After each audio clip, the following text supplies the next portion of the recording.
For this final activity, we were asked to propose a culturally sensitive solution for one global challenge of globalization.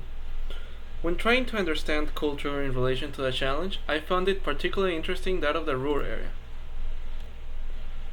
where the tension between traditional industrial practices and modern environmental objectives clash due to it being a historically industrial region that has long been dependent on coal and heavy industries.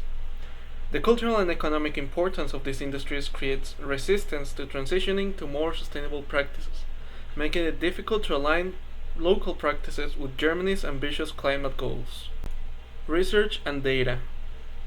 Germany has set an ambitious goal to reduce greenhouse gas emissions by 65% by 2030 and to achieve climate neutrality by 2045. Despite these targets, the transition is fraught with difficulties. Germany experiences about 6.6 billion euros of damage per year from extreme weather events, underscoring the urgency of effective climate action. With increasing severity year by year in weather events due to climate change, the worst disasters to hit the country since World War II. The death toll soaring to around 200 in Germany and Belgium. Nearly 300 are still missing. This level of destruction is difficult for survivors to comprehend. There's so many people dead. You don't expect people to die in a flood in Germany. You expect it maybe in poor countries, but you don't expect it here. But it was all too fast, too quick. These satellite images taken Sunday show the scope of devastation in Germany. The Ruhr area, with its strong industrial base, illustrates the challenges of reconciling economic stability with the need for greener technologies. The region's reliance on coal and traditional industries is not only a significant contributor to carbon emissions, but also a deeply ingrained aspect of its cultural identity and economic structure. The carbon footprint in Germany remains high, at 8.4 tons of CO2 per person, the highest in Europe, according to the Office for National Statistics, reflecting the extensive lifestyle and industrial changes needed in Germany. Analyzing the issue from a geocultural point of view, first of all, analyzing the places. The Ruhr area is known for its industrial heritage, facing unique challenges due to its dependence on coal and heavy industries. The physical landscape of the region is dominated by old factories, coal mines, and large infrastructure. It serves as a constant reminder of its industrial past. The traces. The legacy of industrialization in the Ruhr area includes both economic prosperity and environmental degradation, as shown in the picture, leaving withered trees along with the prosperity that once was. This history has left visible traces in the form of industrial infrastructure and economic structures that are resistant to change. Belief systems. There is a strong cultural attachment to the traditional industries that have shaped the identity of the Ruhr area. Many residents view these industries as a symbol of regional pride and economic stability, leading to skepticism about the impacts of transitioning to green technologies. According to the European Bank, only 46% of the general German younger population below 24 years of age believe climate change is caused by humans. In the power dynamics, the people of the area hold great power in government, policies, and what is done about the area. By engaging community interaction, it is possible to lead great change in the region and hopefully restore the environmental damage that has been done.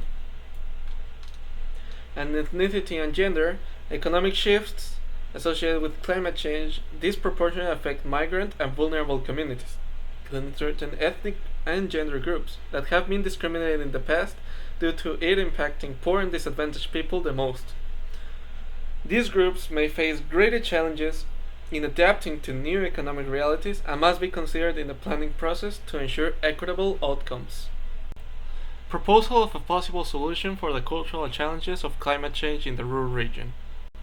The proposed solution involves creating a culturally sensitive transition plan for the Ruhr area. This plan aims to integrate sustainable practices while respecting and preserving the region's cultural and economic context. The plan includes developing community-based projects that blend traditional industrial practices with modern green technologies.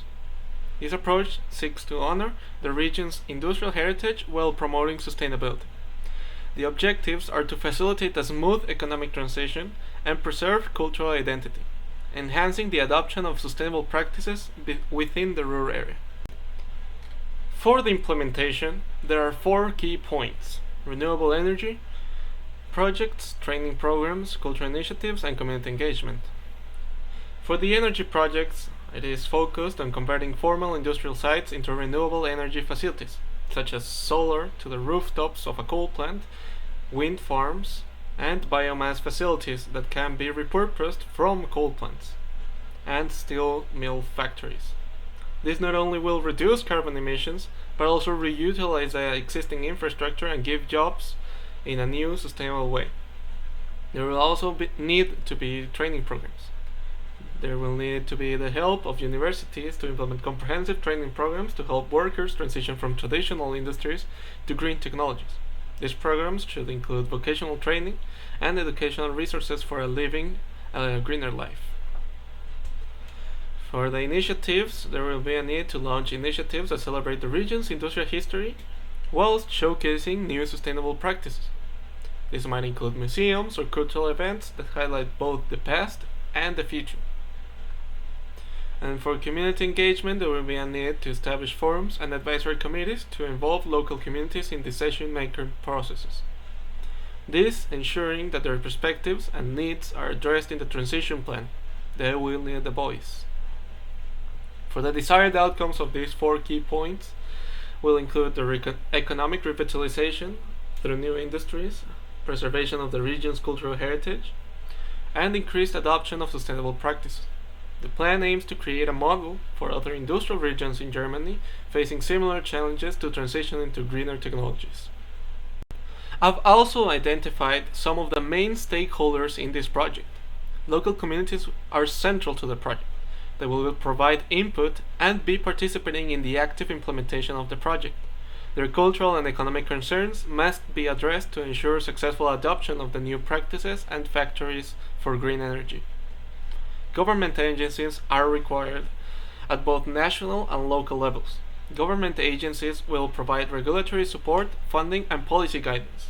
Their role will include facilitating the transition and addressing resistance, especially some like Federal Ministry for the Environment, Nature Conservation, and Building and Nuclear Safety that propose and measure progress towards Germany's adaptation to climate change.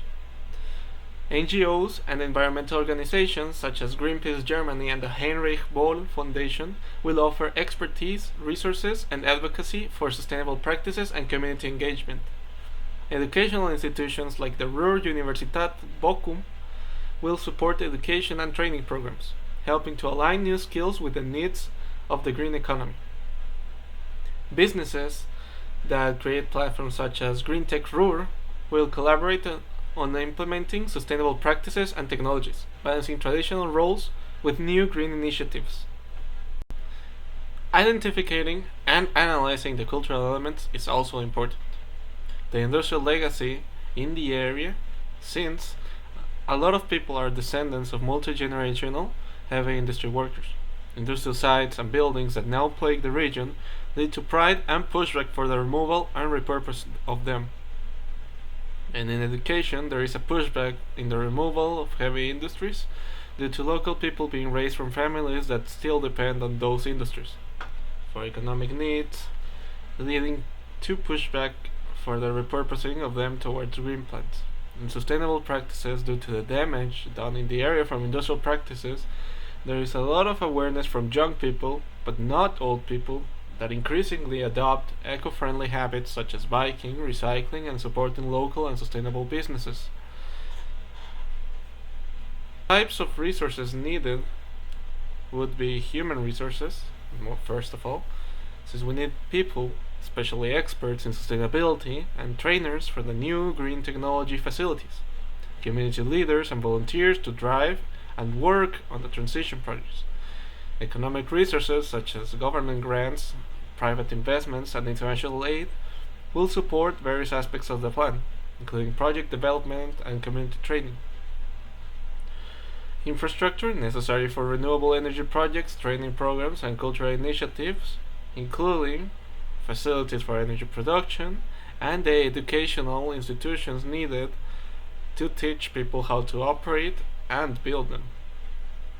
Knowledge is needed to get this on, expertise in industrial practices, green technologies, and cultural insights to effectively design and implement the transition plan. Overall, I think it is important to understand the cultural aspects since they have taught me what I needed and what is the resistance for the given issue. It shows me that an inclusive solution needs and what I need to understand to get the people on board and to get it working. There is a lot of resistance from different religions, from different cultures, from different types of people that need to be understood when trying to solve a global issue. My proposal, it played a significant role in integrating the cultural heritage and traditional industries into a transition plan, ensuring that the climate solutions will not only be effective but also culturally sensitive, and taking into account the local people's heritage. As a professional and responsible citizen, I find it important to support and respect local traditions and identities, doing this to contribute in creating a sustainable and just solution for a globally connected world, seeing as this global world something that happens on the other side of the world, such as climate change, can heavily impact my life on the other side of the world in Mexico. Thank you for your attention.